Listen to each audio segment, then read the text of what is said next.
Sri Sri Anandamayi Mat Ki Jai. A student.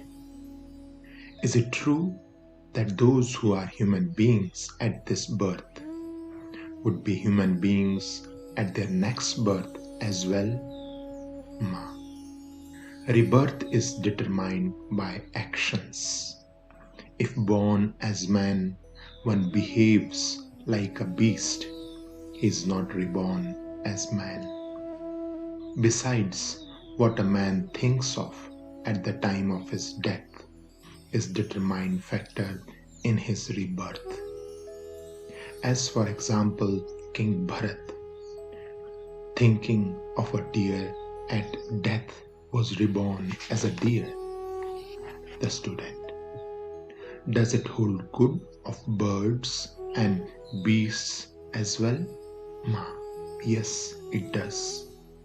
But there is a difference between man and birds and beasts.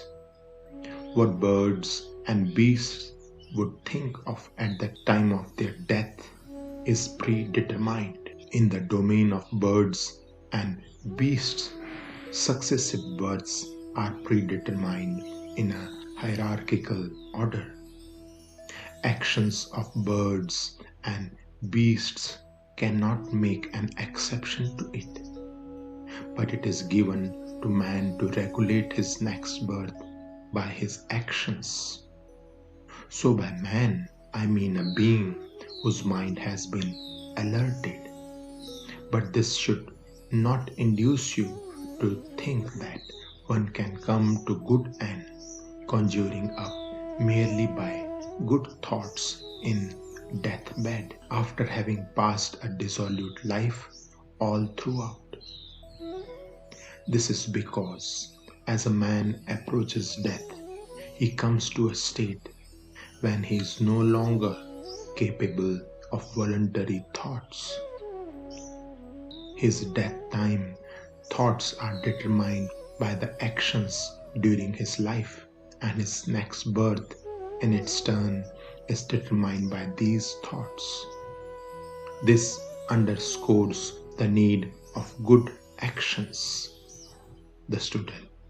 Can God be seen? Ma, smiling. Yes, he can. God can be seen and talked to in the same way as I am seeing you and talking to you. The student. How does God look like?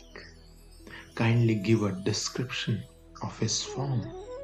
Ma, smiling, pointing to the assembled students. All these are forms of God. A loud laugh from all. Now the parting time drew near. Ma said to all, Baba, I am your daughter, am I not? You must comply with a request of mine. Say you will comply with it. The students said that they would try to the best of their power. Ma said, I know that you will do as I tell you, but still I will insist on your pledging your word. You should devote some time to his work just as you are attending to all your works. An hour, half an hour, at least 10 minutes should be spent in doing his work. It is but a small demand on your time to set apart just 10 minutes for God's work out of a day of 24 hours. I do not ask you to be particular about the spot or require you to be in some definite asana. In whatever state you may happen to be sure that you repeat his name for at least 10 minutes a day. This is my request. I beg this 10 minutes time of many persons. But begging is a word not to my liking. It is not in the fitness of things to beg one's own kiths and kins. Ma spoke these words smilingly and in such a tone that they melted the hearts of all who heard them. The students gladly gave their word to Ma that they would devote some time every day to God. The student, but you must come occasionally to encourage us, Ma. It is up to you to bring me back. The student, we cannot even approach you, for you are cordoned off by the ladies.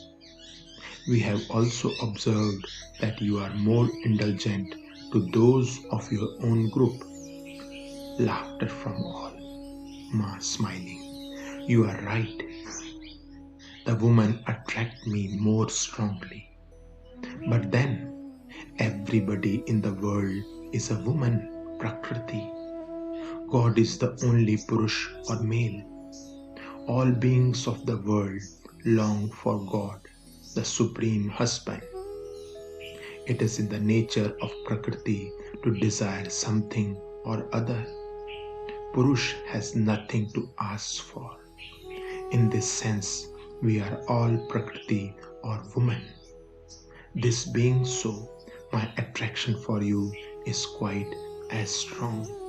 Laughter from all. Sri Sri Anandamayi Mat ki Jai.